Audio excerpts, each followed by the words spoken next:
Hey 360 electricians, welcome back to the channel. We are getting ready to kick off our series on electrical service vans, electrical service vehicles.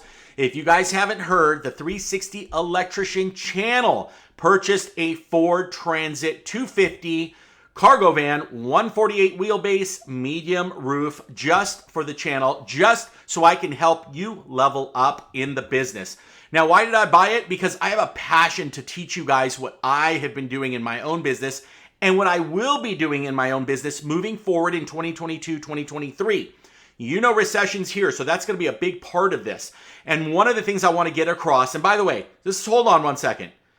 This is going to be about the electrical service vehicle. So if you're into that, watch the video. It's not the most exciting thing in the world. I get it. But if you're an electrician or an electrical contractor or you want to be one, you want to listen to this stuff, okay? And by the way, could you hit subscribe if you get something out of this channel? You don't have to do it now. Do it in the end or do it when you do. And also hit that like or hit that dislike, but just let me know why. If there's anything in here you don't like, let me know so I can improve myself. What's so important about service vans these days? I'm gonna show you a picture of a typical service van. I don't care where you are, and you know and I know your van probably looks just like this. Now, I'm gonna be talking about vans because I prefer vans over trucks, and there's several reasons for that. I'm not knocking trucks. There's a use for trucks as well, but the type of work I do, which is completely diversified, meaning I do service work, remodel, new construction, TI, commercial, you name it, a van seems to be the best way to go. Plus, we're in Los Angeles. Everything gets stolen, right? If you don't have a van and it's locked up. Now, here in Montana, where the channel is, it's all about trucks, my friend. One thing you got to understand is that we're so used to throwing everything into the van, just like this, right? I mean, look at everything is piled up into this van.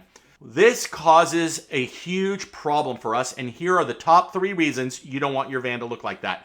Number 1, you really can't find anything efficiently. Let's be honest. You're going to be digging through stuff, and you're going to say, Jeff, I know where everything is. That's true. I know where everything is in my warehouse, and you've seen the craziness there, right? If you haven't, I'll post a card right here, and you can watch the warehouse chaos. But you really don't. You don't know how many parts you have, how efficient it's going to be, where you're going to go and grab it. What if you send your helper? They're not going to know where anything is. So that's reason number 1, okay? Reason number 2 is the attrition cost. What is attrition? When you buy devices, a brand new white decor, and you throw it in that van and then you jumble it around and it gets scratched, guess what? It's worth nothing. Being organized with a system makes sense. In fact, it makes dollars. Are you following along?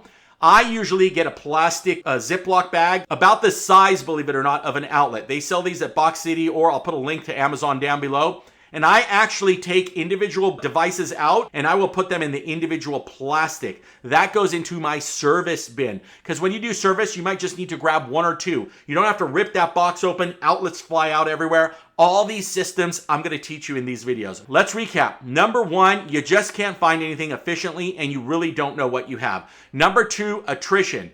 Damage, scratching, breaking of dimmers and stuff like that could cost you a lot of money.